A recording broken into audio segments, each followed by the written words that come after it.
कितीही जुने काळपट झालेले पैंजण असतील ना, फक्त 5 मिनिटात एकदम नव्यासारखे चकाचक करू शकतो. हे माहिती आहे का? आज मी तुम्हाला माझी फेवरेट घरगुती ट्रिक दाखवणार आहे आणि ही 100% काम करते. नक्की ट्राय करा.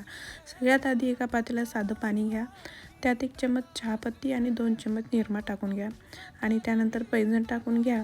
हे मिश्रण गॅसवर ठेवून चांगलं उकळू द्या. पाणी व्यवस्थित उकळलं की त्यामध्ये तुमचे छान पैंजण असे उकळून निघतील. 3 ते 4 मिनटं ते कमी गॅसवर ठेवा.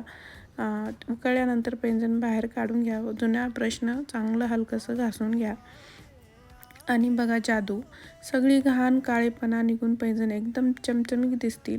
मी स्वतः माझे पैंजण असे साफ केलेत आणि त्याचा रिझल्ट बघून मीच शॉक झाले. तुम्ही आजच ट्राय करा आणि व्हिडिओ शेअर करून ठेवा. अशा अजून भन्नाट घरगुती टिप्ससाठी माझ्या चॅनलला सबस्क्राईब करा व व्हिडिओला लाईक करायला मात्र विसरू नका. चला भेटू पुढच्या व्हिडिओमध्ये. तोपर्यंत बाय.